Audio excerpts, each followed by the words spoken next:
Conoce las nuevas voces de la provincia. Volvemos al origen. La palabra se multiplica para reconocernos desde las diversas manifestaciones. Escucha Nuclear, el podcast del Núcleo Pichincha de la Casa de la Cultura Ecuatoriana.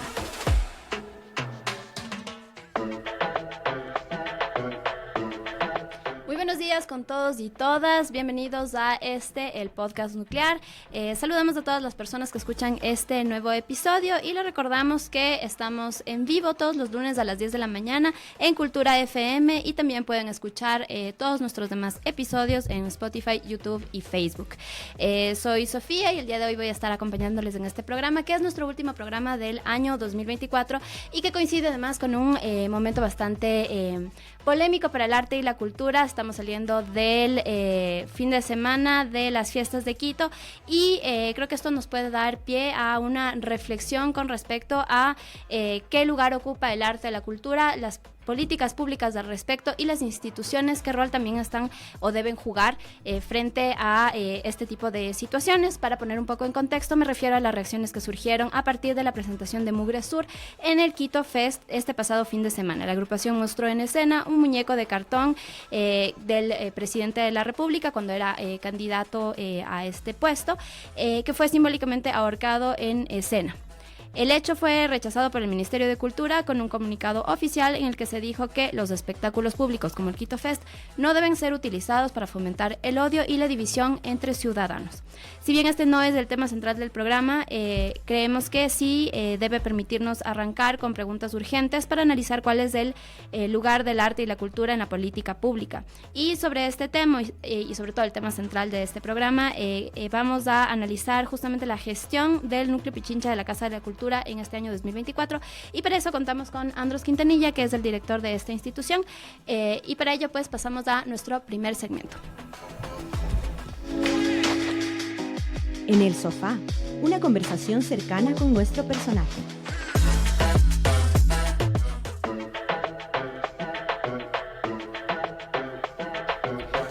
Te damos la bienvenida, Andros. Andros, quien es el actual director del Núcleo Pichincha, también es miembro cofundador de la compañía Antrópolis, actor, dramaturgo y antropólogo. Bienvenido, Andros, al podcast. Gracias por acompañarnos en este último programa y no sé si tal vez quieres empezar comentándonos sobre este primer suceso que mencionaba hace un momento, y tú como una persona a la cabeza de una institución que trabaja con el arte y la cultura, ¿cuál es tu reflexión al respecto?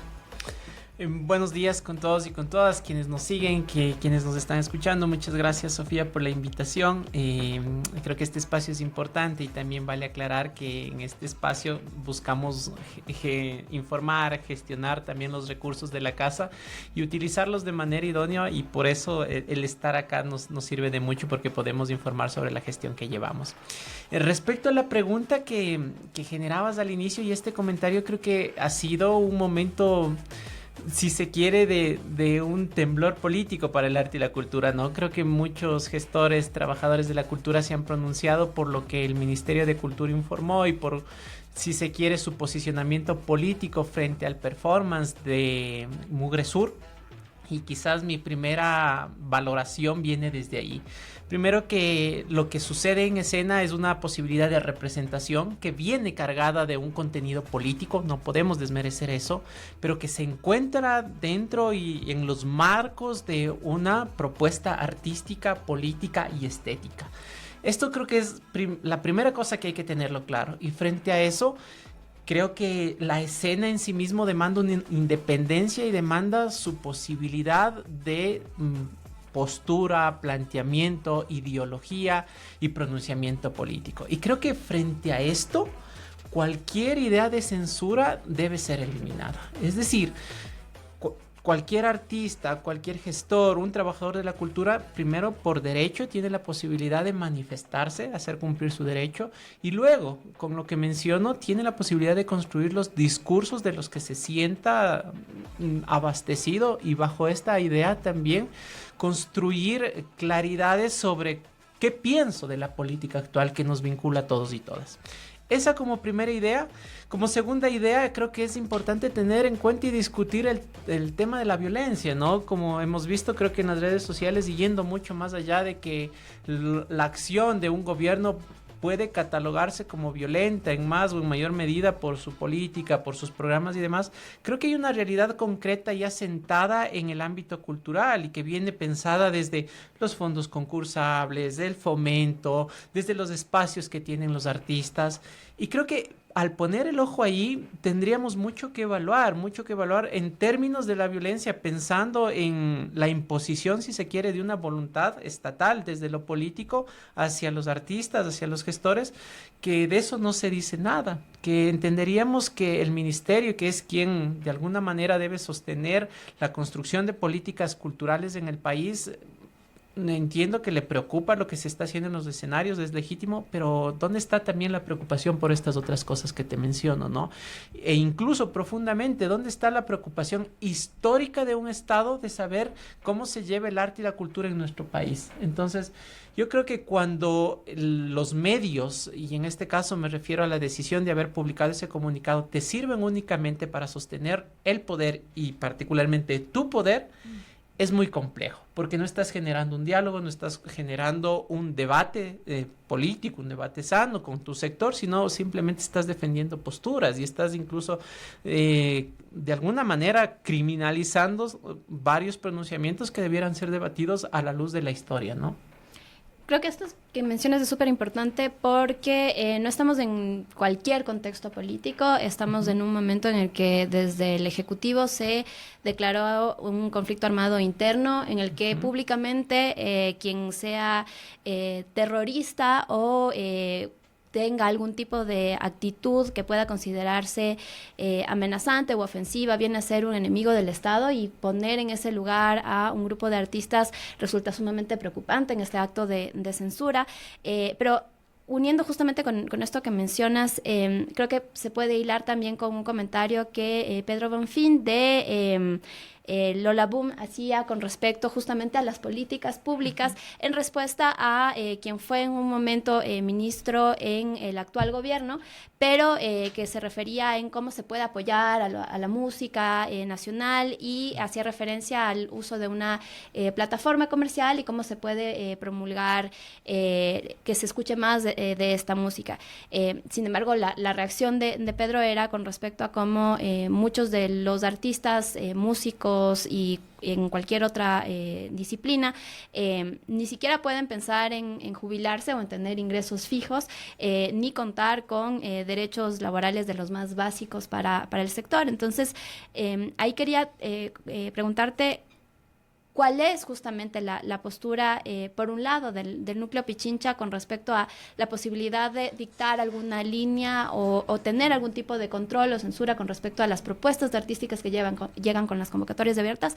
Y en un segundo lugar, ¿cuál es la apuesta en la gestión actual del Núcleo Pichincha por impulsar de alguna forma justamente este acceso a derechos de quienes son trabajadores y trabajadoras de la cultura, pero también de quienes acceden a estos servicios y a la cultura como tal en cuanto a derecho?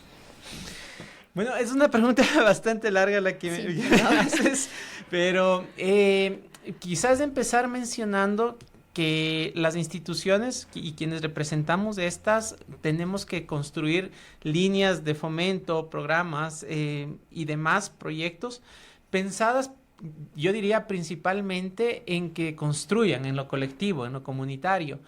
Creo que también hay una fina línea entre propuestas que puedan causar daño, diría yo, que puedan considerarse peligrosas, y creo que también tenemos que evidenciar esto.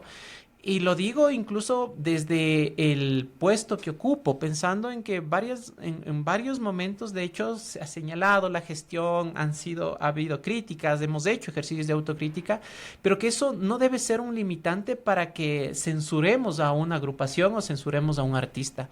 Creo que también el estar en el ocupar un cargo público implica generar mecanismos de diálogo, generar mecanismos que permitan hablar construir propuestas, pero no únicamente cuando suceden cosas como estas, como las que mencionábamos, sino que más bien sea unos encuentros cotidianos, periódicos, que vayan dilucidando cuáles son las faltas y cuáles son los retos que nos implican de lado y lado. Entonces, esa como primera cosa. Y con esto también, como ya nos proponías la introducción al tema, pensar que la política pública, si bien viene construido en términos técnicos desde el Ministerio de Cultura, desde los GATS, desde las prefecturas, habemos otras instituciones que de alguna manera hemos estado sueltas en el panorama de un Plan Nacional de Cultura, ¿no? Ahora mismo tenemos una política nacional de fomento a la lectura, a la oralidad y apoyo al libro, y creo que frente a eso, si tú te fijas, los núcleos provinciales no tienen un rol, o me pregunto cuál es su rol. Frente al Plan Vigesimal de Educación para las Artes, ¿qué está haciendo la Casa de la Cultura? Ni siquiera se le nombra, en mayor medida no tiene un rol en ese plan. Entonces, con todo esto, lo que yo hago es anudar algunas ideas que deberían discutirse en cómo estamos tejiendo todo esto, e incluso, con lo que pasaba al inicio, cómo estamos sosteniendo una seguridad, cómo estamos entendiendo el entretenimiento en términos de una política pública nacional, para que esto termine en un resultado idóneo para todos y para todas. No siguen siendo esfuerzos separados, siguen siendo voluntades aisladas o divididas que le hacen poco bien en ocasiones a los gestores y a cada uno de los territorios, ¿no? Sí, creo que es importante justamente esta articulación que mencionas. El núcleo en ese sentido en este año, que bueno, sabemos no es solamente la gestión de este año, sino de estos últimos años, ¿cuál ha sido su apuesta en cuanto a ejes o tal vez principios para poder de alguna manera responder a estas necesidades urgentes y también respetar la libertad creativa, la transformación que además ha tenido el arte en el último siglo, incluso de no son solamente ciertas disciplinas, sino hay una cosa muy interdisciplinaria, que creo que incluso lo de Mouresol entra perfectamente, no es una cosa solamente de la música, sino también el performance y cómo se va mezclando las distintas disciplinas. En este punto quisiera como retomar lo que mencionabas al inicio de Pedro Bonfín, y me parece importante porque él menciona algo súper importante. Dice como, ¿dónde están las políticas públicas? No se trata de que se escuche más a través de una plataforma nuestra música para darnos a conocer, y siempre el arte es visto como una cosa suntuaria. No se trata de más programas televisivos en donde se llame a famosos para sostener que el arte es importante, ¿no? Sino de construir política pública. Frente a esto, nuestra propuesta, y también entendiendo nuestro rol, ha sido construir procesos y no eventos.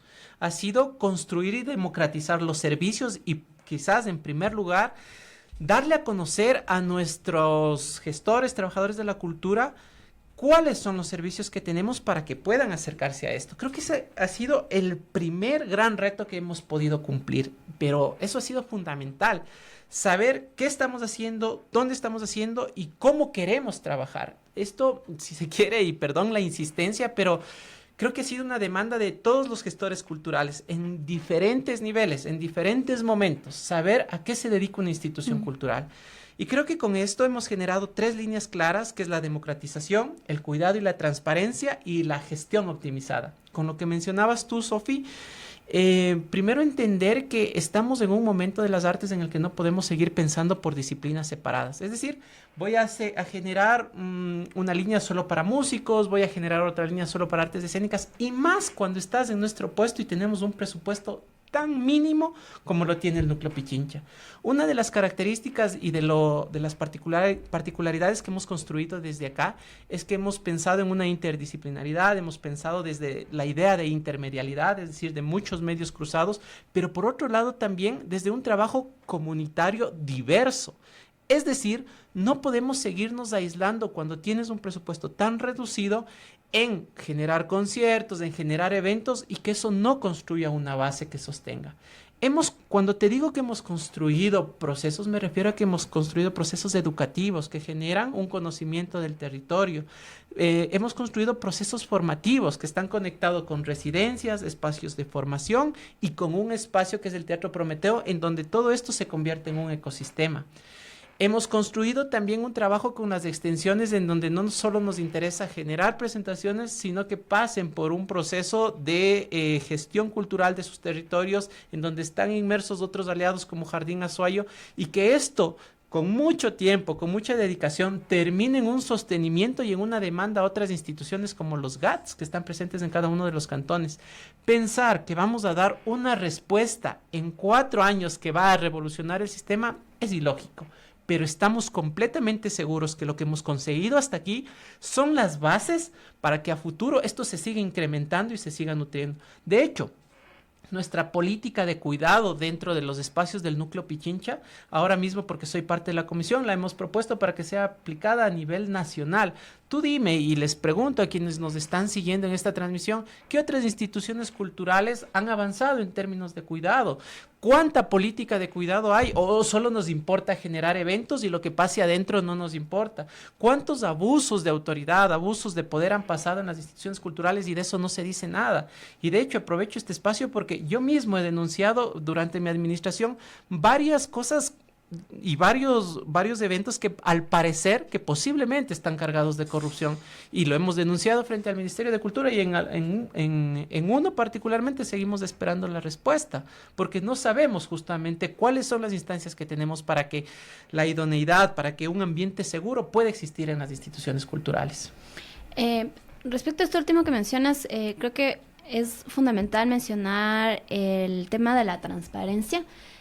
Porque justamente las instituciones públicas han venido sufriendo un estigma importante con respecto al tema de la corrupción, porque no existen mecanismos claros para poder denunciar, porque no existen respuestas oportunas cuando existen problemas con respecto al manejo de fondos e incluso con respecto al propio funcionamiento del Estado. A veces no queda muy claro la manera en cómo llegan los recursos y de qué manera se van asignando y demás. Y ha sido también trabajo del núcleo de alguna manera proporcionar información tanto a quienes les gusta asistir a los distintos eventos que surgen o a las presentaciones producto de las convocatorias públicas, pero también permitir a quienes son artistas y gestores saber de qué manera funciona el Estado, y esta propuesta desde la formación para sostener a largo plazo, porque sabemos que quizás uno de los importantes retos en la administración pública es el tema del presupuesto, que en ciertos momentos puede ser mejor cuando existe una apuesta por determinados procesos o temas y en otros no, y tal vez por ahí va el tema de sostenerlo no solo desde las instituciones, sino también desde la comunidad. Entonces, ¿qué rol juega en estos procesos educativos la gestión, y no solamente en lo inmediato, sino también a largo plazo para entender muchísimo que creo que también es una falencia importante del sector cultural, no tener las herramientas de manejo económico, de manejo de proyectos, y que eso pues sea también parte de la apuesta del núcleo. Uh-huh. Con esto que dices, Sofi, planteas algo que es súper importante y que creo que tanto tú, que has sido parte también de esta administración, los compañeros que nos siguen, quienes han asistido a nuestras asambleas, pueden evidenciar. Y lamentamos decirlo, pero es un hecho que el sector cultural en ocasiones carece, y es lamentable, como insisto en esto, pero del formalismo que se necesita. Y con el formalismo me refiero también a la formación que necesitamos entender y conocer sobre cómo funciona todo este aparataje para quizá, ojalá, y destrabar el sistema público. ¿Qué quiero decir con esto?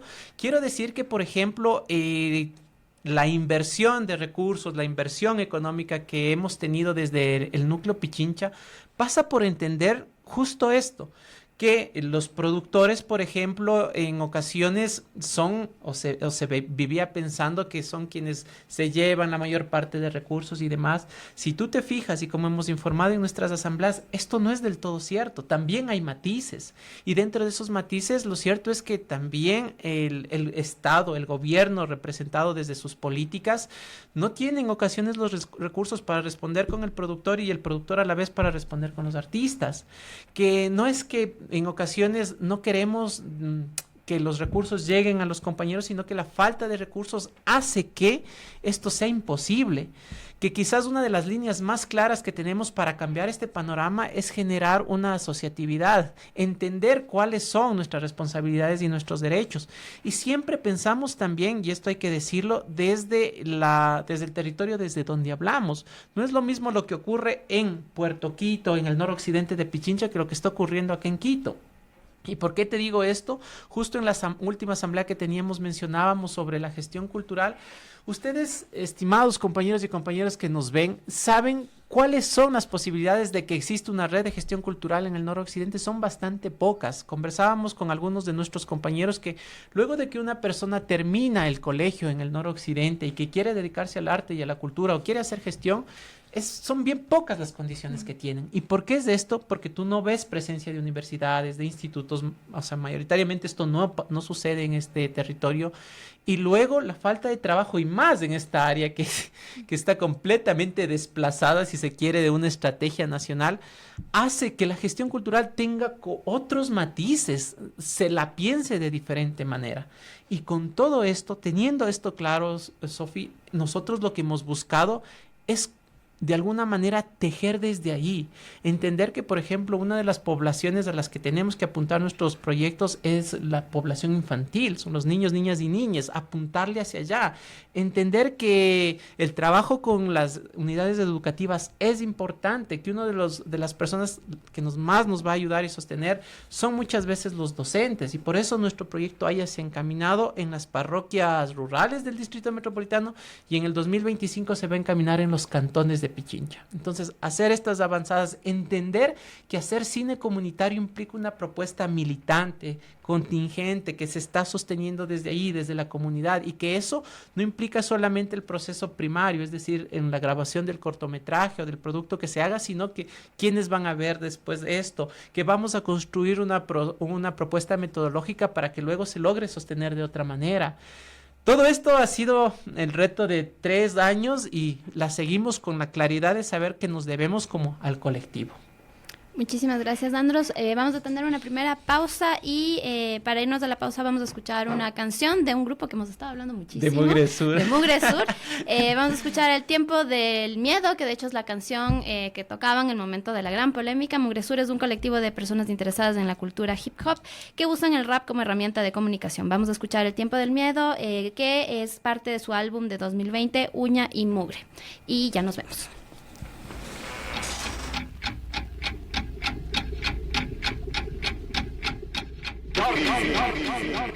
Familia, pongámonos todos de pie. Levantemos nuestras cabezas hacia el cielo. Estrechémonos fuertemente las manos. Esta es la hora de unirnos fuertemente. Solo así podremos recibir con valentía, con poder el nuevo año. ¡Atención! ¡Falta 9 segundos! 8, 7, 6 segundos, 5, 4, 3 segundos, 2, 1. Llegó la hora cero. ¡Viva el Ecuador!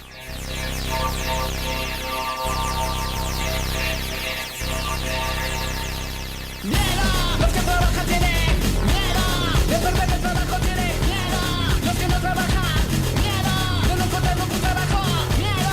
Quien no tiene miedo al hambre, tiene miedo a la comida, miedo de caminar los automovilistas, miedo de ser atropellados peatones, tiene miedo de recorrer la democracia, tiene miedo del lenguaje de decir, tiene miedo los civiles a los militares, miedo y los milicos a las falta de armas, miedo.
Lo sabemos, llegó el momento incómodo de la pausa.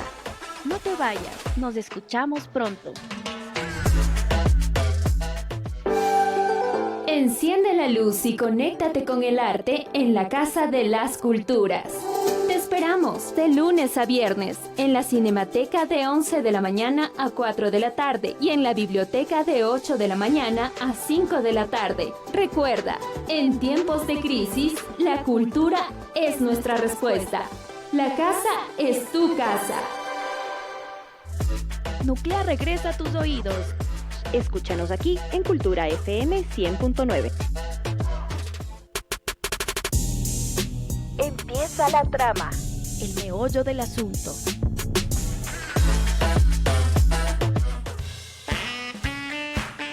En Cultura FM terminan los promocionales.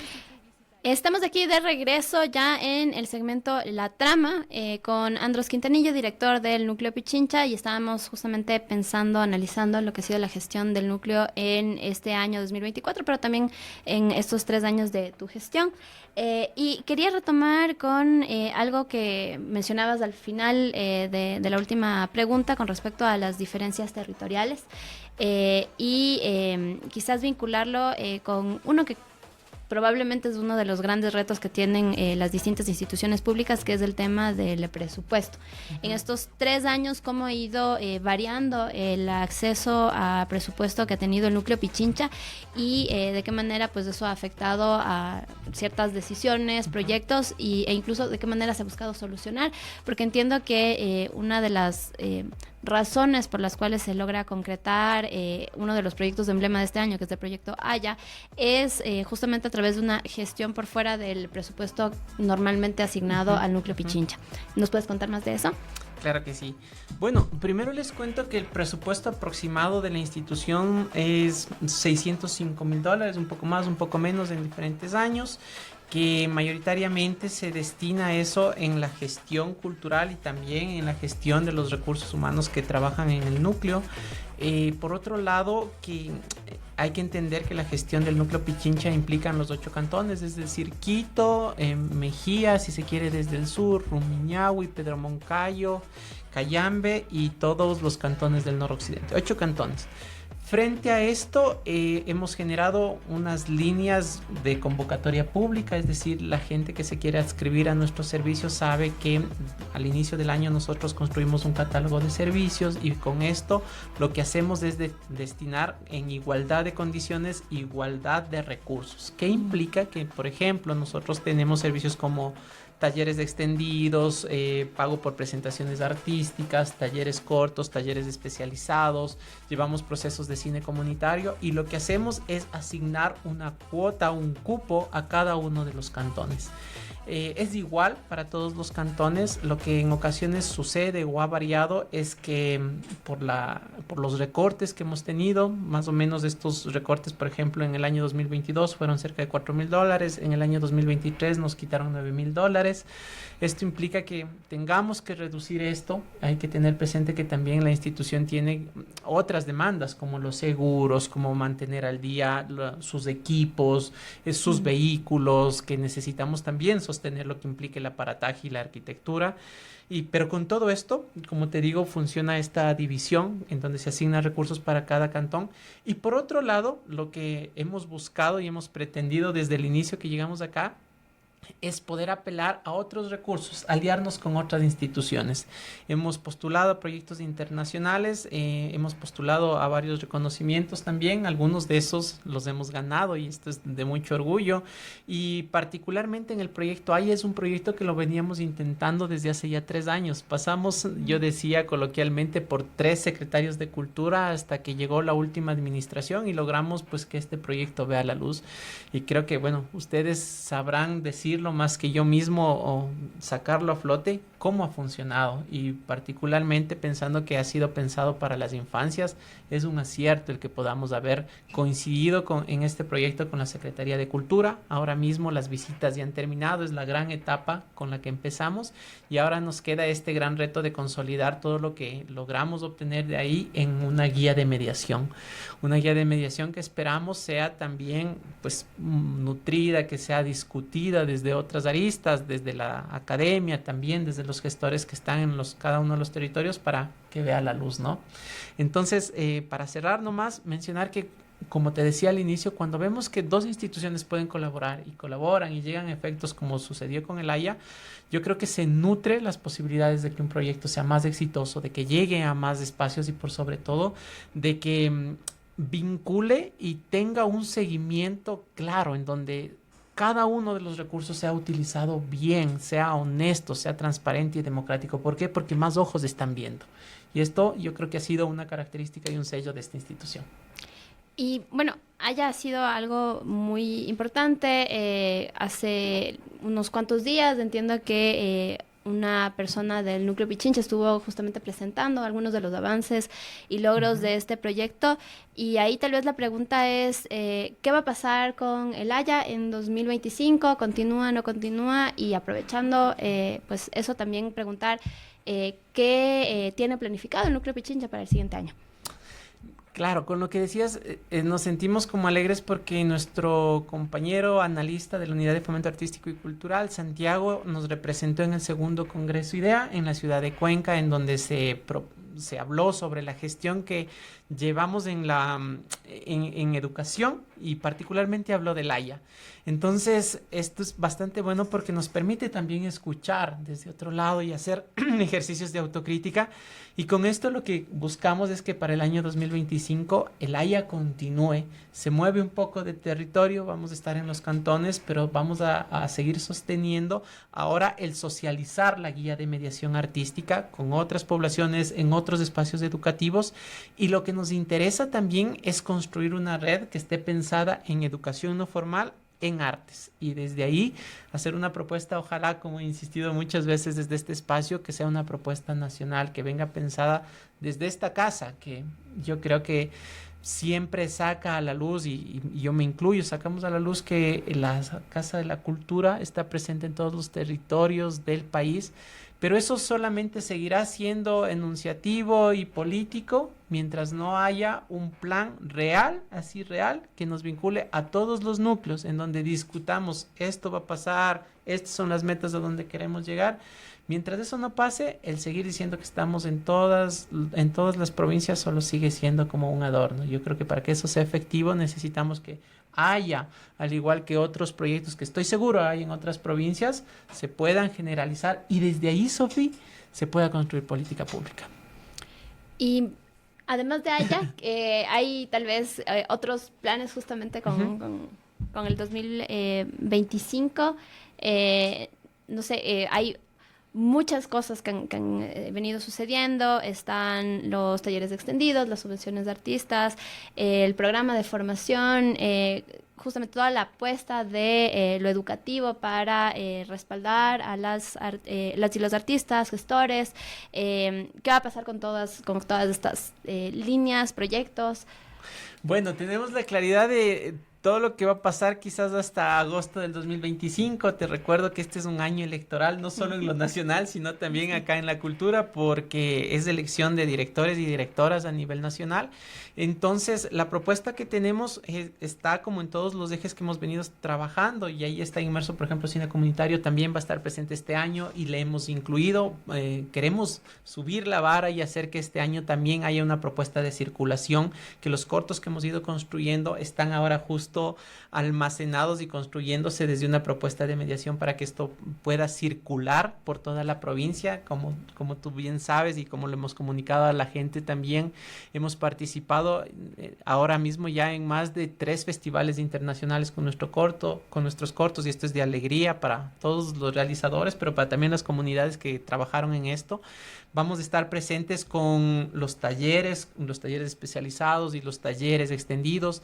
Hay que tener claro que dentro de la gestión editorial hemos tenido grandes avances, grandes logros, que no solamente hemos publicado libros ya por 3 años seguidos, y esto es de alegría porque tenemos nuestras primeras colecciones, pero adicional a eso hemos construido un circuito editorial, generamos un avance con los autores, intentamos estar en ferias, tenemos la ruta libre librera, estamos asociados con las librerías y esto no va a dejar de hacerse, vamos a seguir construyendo en esa línea también. Vamos a seguir con nuestro programa de formación y gestión de la cultura, ahora encaminado, y seguimos colaborando con Jardín Azuayo, pero también en las necesidades de tejer términos prácticos, de juntarnos con los compañeros y compañeras y hablarles sobre el AYA, hablarles sobre la guía de mediación y desde ahí potenciar las extensiones, que es otra de las misiones que tenemos para 2025.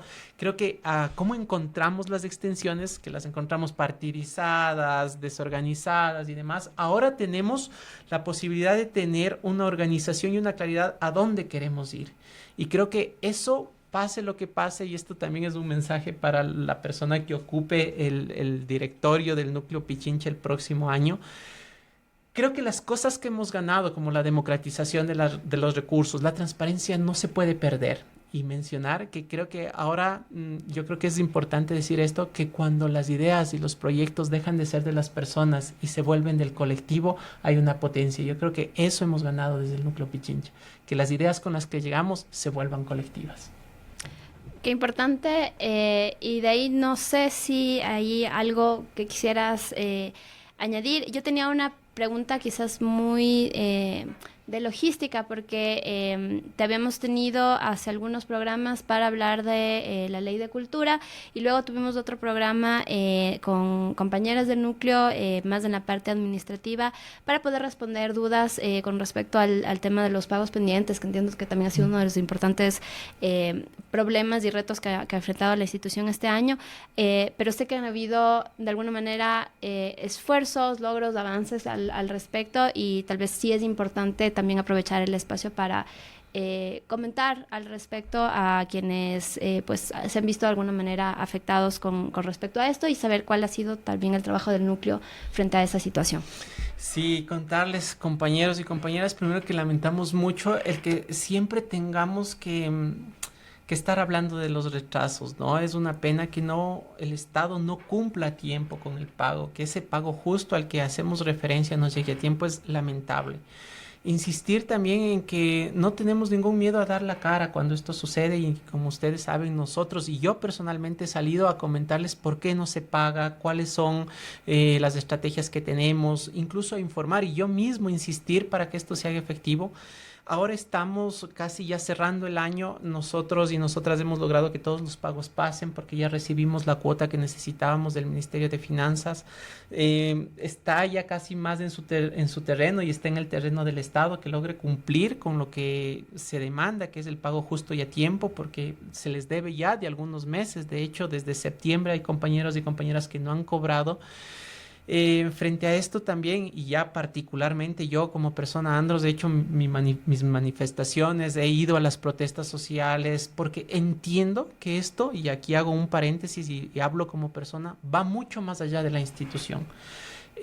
No podemos seguir construyendo instituciones pensadas desde la abstracción de lo que está pasando en la sociedad. Es decir, no podemos hacernos de la vista gorda y decir solamente que es falta del Estado. Yo creo que necesitamos, y si se quiere, por un cambio de paradigma y una nueva generación en la que me incluyo, de construir una institución política, cultural, una institución social, necesitamos poder también decir cuando el Estado no está funcionando bien. Y yo cumplo, y aquí como servidor público, cumplo con algo que se me ha encargado, y que es informar a la gente por qué no se paga. Y por qué no se paga es porque el Estado no está cumpliendo con sus obligaciones. Y no podemos dejar de decir eso. Y también es un llamado a los compañeros y compañeras que están y que son representantes de las instituciones, que no podemos solamente seguir no pagando y no diciendo nada, que necesitamos tomar postura en un punto, que necesitamos decir cómo funcionan las instituciones y particularmente esta institución.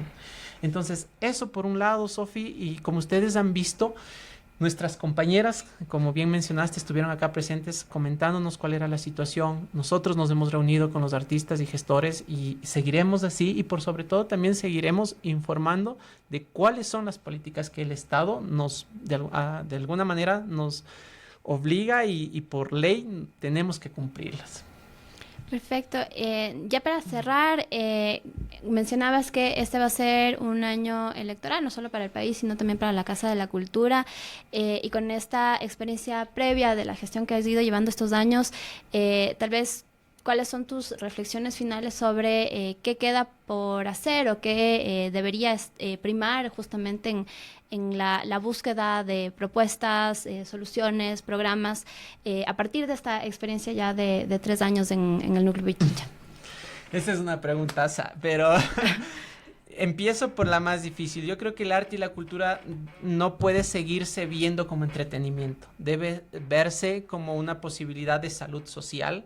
Mientras sigamos viendo el arte y la cultura como entretenimiento, le hacemos un flaco favor a este país y le hacemos un flaco favor a este sector. Otra de las generales es que no podemos seguir pensando que somos trabajadores de la cultura y aislándonos de los otros trabajadores. No podemos seguir pensando que tenemos un sector con particularidades y demás, pero tenemos las mismas demandas que los otros trabajadores. Tenemos que pensar en acompañarnos con los otros trabajadores, con los otros sindicatos, con las otras asociaciones. Otra de las generales y grandes, necesitamos sanar el sector. ¿Y a qué me refiero con esto? Ha sido un sector precarizado históricamente y las rencillas, las dificultades que han implicado que no estemos organizados, cada vez generan una brecha más fuerte que nos impiden construir verdaderas demandas de política pública cultural. Entonces necesitamos sanar en ese sentido y ya más en lo local, más en esta institución, yo creo que los pasos que se han logrado, pensar en que la Casa de la Cultura Núcleo Pichincha no es Quito, sino que son 8 cantones, es algo vital. Pensar en que los núcleos necesitamos una propuesta nacional sostenida es algo súper vital que no se ha logrado y que no se ha conseguido. Pensar también en que no solamente debemos seguir pagando conciertos, abriendo espacios, hablando de puntos de cultura y demás, y viendo quién es mejor que otro y quién gasta mejor las platas, si es que estos espacios no son espacios de seguridad, que no son espacios libres de violencia, no sirve de nada que sigamos haciendo lo otro. Ojalá y podamos llegar a eso, porque no es una meta que la va a conseguir un director, en este caso yo, no la va a conseguir un encargado de una UDAP, pero sí es una demanda y quizás una apuesta de esta generación que necesitamos cumplirla, que necesitamos que no siga funcionando así.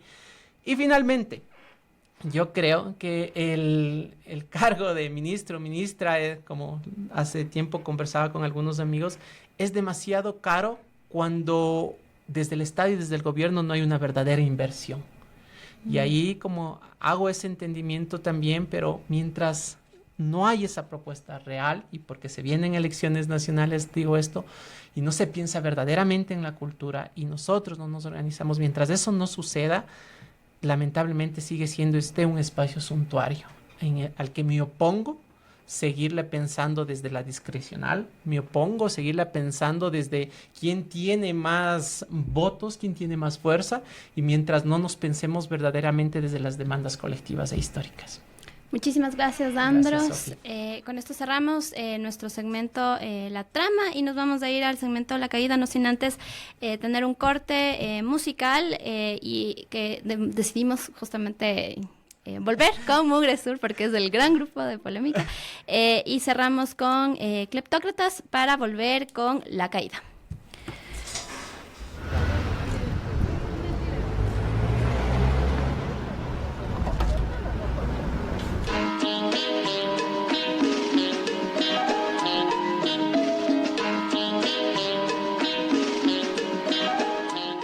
Pensarás bien a quién vas a votar. Vivo, alzando pelito. No serás mushpa, que todos estos son cleptócratas. ¡Qué hijos de puta! Con razón que este país está en la verga. Si estamos gobernados por incapacitados con carnets falsos y tienen carros de alta gama. Servidumbre que nos reclama. ¿Cómo disolvemos tanta propaganda mezclada en nuestra sangre? Camellando y consumismo, saco y consumismo, pantalón. La economía no nos gotea, comiendo poco en un país donde hay mucho. Un docente para 40 alumnos, un médico para 300 pacientes y 40 escoltas para un corrupto inepto. Cuando un político en elecciones dice que acabará con la pobreza, se refiere a la suya. La sociedad es así. El pobre trabaja, el rico la explota, el soldado defiende a los dos, el contribuyente paga por los tres. El vago descansa por los 4, el borracho bebe por los 5, el banquero estafa a los 6. El abogado engaña a los 7, el médico mata a los 8, el sepulturero entierra a los 9 y el político vive de los 10. ¡Qué hijos de puta! Con razón que este país está en la verga. Si estamos gobernados por incapacitados con carnets falsos y tienen carros de alta gama. Pensarás bien a quién vas a votar. Vivo, alzando pelito, no serás mushpa. Que todos esos son unos cleptócratas. ¿Y la culpa de quién es? Del mismo pueblo, que da el voto a esos politiqueros cada que hay elecciones. Yo no. Cada que hay elecciones mi voto nulo. Y eso también les doy por él.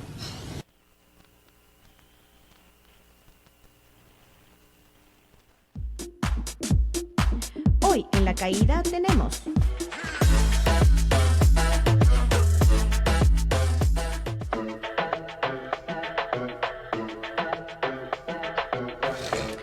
Estamos ya para el último segmento del podcast nuclear. Queremos contarles lo que tiene el Prometeo para estos últimos días del año. Está el 9º Festival Córtate la Cabeza, que tendrá lugar el 13 de diciembre a las 7 de la noche en el Teatro Prometeo. Se presentarán Ayonauta, Mugre Sur y Taller La Bola. Ya están a la venta las entradas para esta minga sonora y pueden reservar sus entradas escribiendo al 0999-030758, 0999-030758 o también pueden escribirnos a nuestras redes sociales. Asimismo, estaremos con la batalla épica, donde los mejores MCs del país demostrarán su talento y flow sobre el escenario. El ganador no solo se lleva el respeto de todos, sino también el honor de representar a Ecuador en la final internacional en Uruguay. El evento será el 14 de diciembre a las 2 de la tarde en el Prometeo y el evento es de entrada libre. Y finalmente tenemos la Navidad mexicana del Fondo de Cultura Económica en Ecuador, que tendrá lugar en el Teatro Prometeo a las 7 de la noche para celebrar la Navidad de lo mexicano. Este es un evento también de entrada libre y tendrá una presentación de teatro y un coro navideño. Y estamos también con nuestro invitado, Daniel Domínguez Matos, que está realizando una residencia en el Pabellón de las Artes de Teatro Físico, específicamente de mimo contemporáneo. Pues Daniel es actor, mimo, bailarín y director de la compañía Gesto Teatro. Bienvenido, Daniel. Por favor, cuéntanos más de la residencia y qué es lo que están trabajando y planificando para este proyecto. Muchas gracias, buenos días con todos. Un placer estar acá con ustedes. Y pues sí, la residencia es de teatro físico, especialmente lo que es el mimo contemporáneo, por primera vez acá en Quito, y bueno, de mano de maestros cubanos y maestros colombianos. Va a ser un año de 4 módulos trimestrales, donde vamos a estar impartiendo diferentes materias que van siempre a aportar a la formación de los artistas escénicos, más bien como un mimo contemporáneo, también es como un artista escénico contemporáneo. Y bueno, vamos a tener diferentes materias corporales, actorales, técnicas de interpretación, máscara teatral, danza clásica, danza moderna, danza contemporánea, folclórica afrocubana. O sea, va a ser una formación bastante rigurosa y extensa, porque es todo un año. Especialmente también estamos invitando como a todos los artistas, a la comunidad artística quiteña, a que puedan participar de nuestras clases abiertas los viernes de 8 de la mañana a 1 de la tarde, justo en el Pabellón de las Artes, en el aula de danza. Ahí vamos a estar recibiendo a todos los artistas interesados, a todas las personas que a lo mejor no tienen una trayectoria dentro de la escena, ¿no?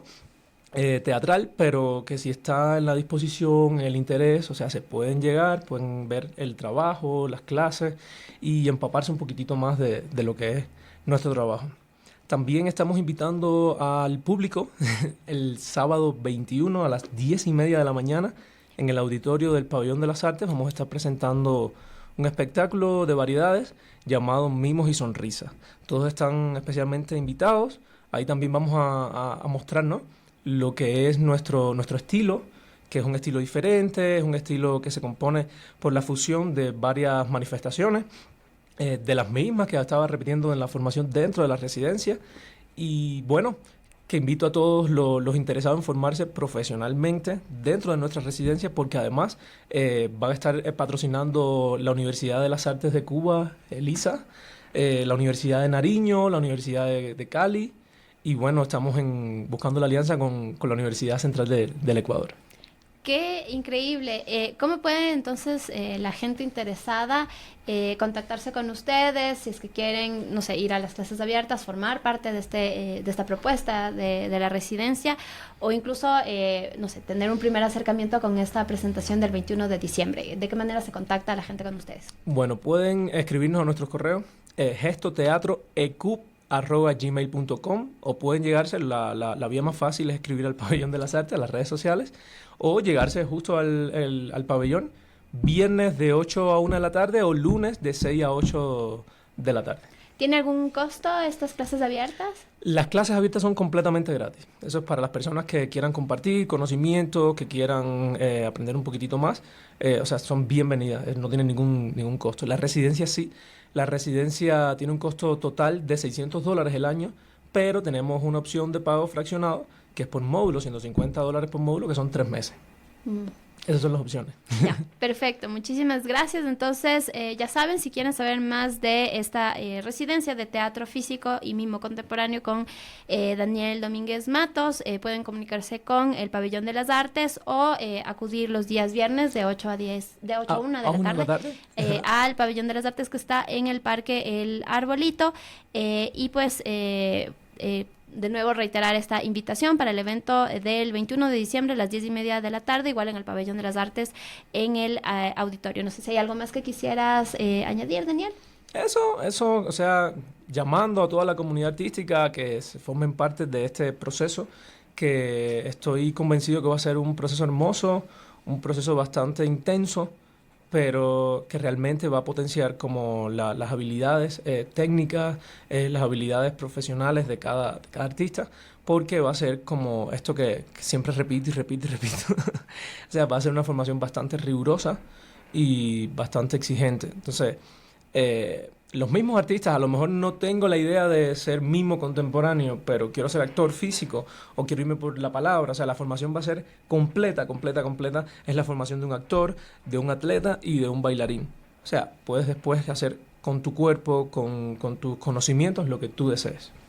Perfecto, muchísimas gracias, Daniel, por habernos acompañado, y pues nos despedimos ya. Este fue el último programa del Podcast Nuclear en este año. Ya nos estaremos viendo en 2025 para contarles más sobre lo que estamos haciendo desde Núcleo Pichincha, sobre las residencias, el Pabellón de las Artes y todos los otros temas que vayan surgiendo para este próximo 2025. Les agradecemos un montón y nos vemos el próximo año.